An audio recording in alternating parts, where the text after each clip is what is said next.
Reporter exclusive. നിലമ്പൂരിൽ അണികൾക്ക് ഇഷ്ടമുള്ള സ്ഥാനാർത്ഥികൾക്ക് വോട്ട് ചെയ്യാമെന്ന് സമസ്ത. ഒരു രാഷ്ട്രീയ പാർട്ടിയുമായി സമസ്തയ്ക്ക് ബന്ധമോ വിരോധമോ ഇല്ല. ഇതാണ് സമസ്ത എല്ലാ കാലത്തും എടുക്കുന്ന നിലപാട്. തീവ്രവാദത്തിനെതിരെ പ്രവർത്തിക്കാവുന്ന പാർട്ടികളോട് അണികൾക്ക് സഹകരിക്കാമെന്ന് തീവ്രവാദത്തിനെതിരെ പ്രവർത്തിക്കുന്ന പാർട്ടികളോട് അണികൾക്ക് സഹകരിക്കാമെന്ന് സമസ്ത സെക്രട്ടറി ഉമർ ഫൈസി മുക്കം റിപ്പോർട്ടറിനോട് പറഞ്ഞു. ജമാഅത്തെ ഇസ്ലാമിയുടെ നിലപാട് മാറിയെന്ന് പറയേണ്ടത് വി.ഡി. സതീശനല്ല. ഇസ്ലാമിൽ ഫത്വ നൽകേണ്ടയാളല്ല വി.ഡി. സതീശൻ എന്ന രൂക്ഷമായ വിമർശനം ഉമർ ഫൈസി മുക്കത്തിനുണ്ട്. നമുക്ക് കേൾക്കാം എന്താണ് ഉമർ ഫൈസി മുക്കം ജമാഅത്തെ ഇസ്ലാമിയുമായി ബന്ധപ്പെട്ട വിഷയത്തിൽ നടത്തിയ പ്രതികരണം. കേൾക്കും.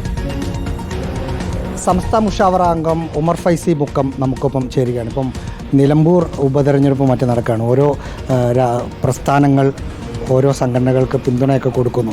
സാധാരണഗതിയിൽ സമസ്ത എന്ന് പറഞ്ഞാൽ UDF സ്ഥാനാർത്ഥിക്ക് പൊതുവെ പിന്തുണ കൊടുക്കുന്നതാണ് ഒരു രീതി. തോന്നുന്നു അങ്ങനെ തന്നെ ആവുമോ? അങ്ങനെയൊന്നുമില്ല. രാഷ്ട്രീയമായിട്ട് നമ്മൾ ഒന്നിലും ഇടപെടാറില്ല. അതിൻ്റെ പ്രഖ്യാപിത ലക്ഷ്യത്തിലും തീരുമാനത്തിലും പെട്ടതാണ് ഒരു പ്രത്യേക രാഷ്ട്രീയ പാർട്ടിയോട് ബന്ധമോ അതുപോലെ വിരോധമോ വെച്ച് പുലർത്താതെ ജനോപകാരപ്രദമായതും പെട്ട് ഭരണഘടന അനുസരിച്ചൊക്കെ പ്രവർത്തിക്കുന്ന, പ്രത്യേകിച്ച് മതസൗഹാർദ്ദം നിലനിർത്തുന്ന തീവ്രവാദത്തിന് വിരുദ്ധമായി പ്രവർത്തിക്കുന്ന പാർട്ടികൾക്ക് ആ പാർട്ടികളോട് സഹകരിക്കുന്നതിന് വിരോധമല്ല എന്നാണ് നമ്മുടെ തീരുമാനം. അണികൾക്ക് അവർക്ക് താല്പര്യമുള്ള ആളുകൾക്ക് ചെയ്യാം. ജമാഅത്ത് ഇസ്ലാമിയുടെ നിലപാടുകളൊക്കെ മാറി എന്നാണ് പ്രതിപക്ഷ നേതാവൊക്കെ പറയുന്നത്. പ്രതിപക്ഷ നേതാവ് നമ്മൾ ഇസ്ലാമിൻ്റെ പത്ത് കൊടുക്കേണ്ട ആളൊന്നുമല്ല, സജീഷനല്ലേ. പത്ത് കൊടുക്കേണ്ട ആൾ ഞങ്ങളാണ്, ഉലമാക്കളാണ്. അപ്പോൾ ഞങ്ങളെ പത്ത് എന്താണെന്ന് ചോദിച്ചാൽ, ജമാഅത്തെ ഇസ്ലാമി നേരത്തെ ഇവിടെ 1941 അത് ഉണ്ടായത്.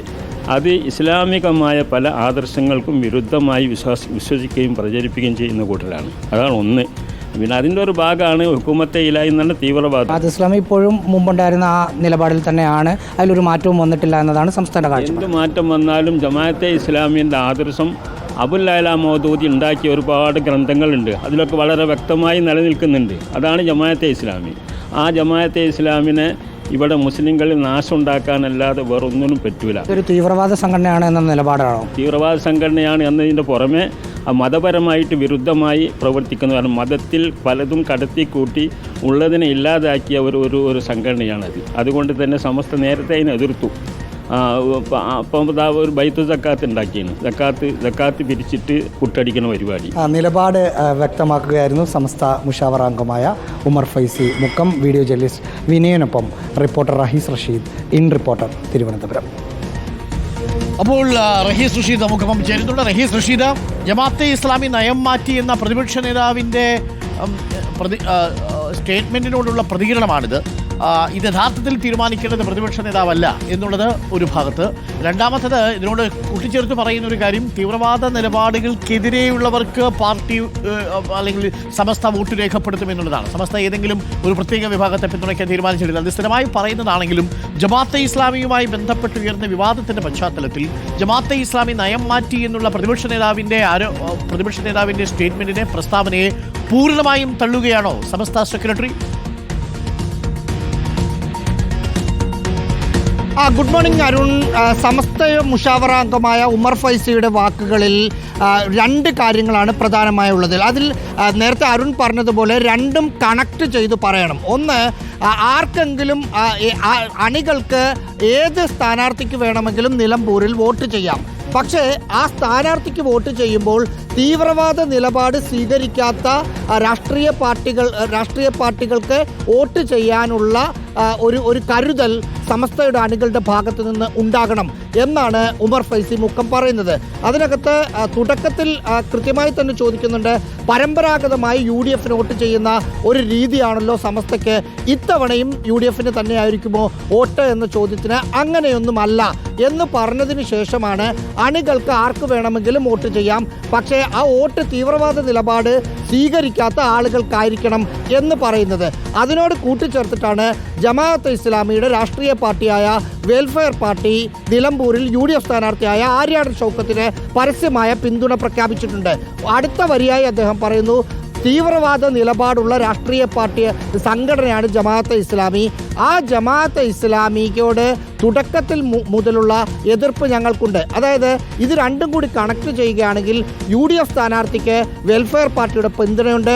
വെൽഫെയർ പാർട്ടിയുടെ മാതൃസംഘടന ജമാഅത്തെ ഇസ്ലാമിയാണ്. ജമാഅത്തെ ഇസ്ലാമി തീവ്രവാദവും നടത്തുന്ന സംഘടനയാണ്. ഒപ്പം മുസ്ലിം സമുദായത്തിന് നാശമാകുന്ന പ്രവർത്തനങ്ങൾ മാത്രം നടത്തുന്ന ആളുകളാണ് എന്ന് പറയുമ്പോൾ ഇത് മൂന്നും കൂടി കൂട്ടിച്ചേരുമ്പോൾ സമസ്തയുടെ നിലപാട് UDF സ്ഥാനാർത്ഥിക്ക് എതിരാണ് എന്ന് വ്യാഖ്യാനിക്കാം. അപ്പോഴും പറയേണ്ട ഒരു കാര്യം, സമസ്തയിൽ കഴിഞ്ഞ കുറേ കാലമായി ലീഗ് വിരുദ്ധ UDF വിരുദ്ധ നിലപാടെടുക്കുന്ന അല്ലെങ്കിൽ ആ ഒരു ടീമിൻ്റെ നേതൃസ്ഥാനത്ത് നിൽക്കുന്ന ഒരാൾ കൂടിയാണ് ഉമർ ഫൈസി മുക്കം എന്നതാണ് അരുൺ.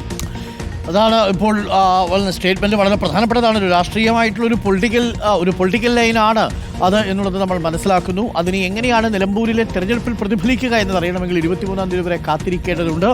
ആര്യാടൻ ഷൗക്കത്തും അതേപോലെ M സ്വരാജും ഇതിനിടയിൽ PV അൻവറും ഒക്കെ നിൽക്കുമ്പോൾ സമസ്തയുടെ നിലപാട് വളരെ നിർണായകമാണ്. സമസ്തയിൽ തന്നെ APEK വിഭാഗത്തിലുള്ള പല പ്രമുഖരായിട്ടുള്ള ആളുകളും ഇതിനകം തന്നെ ജമാഅത്തെ ഇസ്ലാമി നയം മാറിയിട്ടില്ല എന്ന നിലപാട് ആവർത്തിക്കുന്നത്. മുജാഹിദീൻ വിഭാഗങ്ങളും അതേപോലെ നിലപാട് ആവർത്തിക്കുന്നുണ്ട്. ഈ മൂന്ന് വിഭാഗങ്ങളുടെയും വോട്ട് വളരെ നിർണായകമാണ്. നിലമ്പൂർ മണ്ഡലത്തിൽ 40% വരുന്ന മുസ്ലിം വോട്ടുകളിൽ EK വിഭാഗമുണ്ട്, AP വിഭാഗമുണ്ട്, മുജാഹിദീൻ വിഭാഗമുണ്ട്. അതിനിടയിൽ ഒരു 10,3500ഓളം ജമാഅത്തെ ഇസ്ലാമിയിൽപ്പെട്ടവരുമുണ്ട്. അപ്പോൾ ഇവരുടെയൊക്കെ വോട്ട് വളരെ നിർണായകമാണ്. ആരുടെ വോട്ട് പിടിക്കും, ആരുടെയൊക്കെ വോട്ട് പെട്ടിയിൽ വീഴും എന്നുള്ളത് നമുക്ക് 23-ാം തീയതി അറിയാം.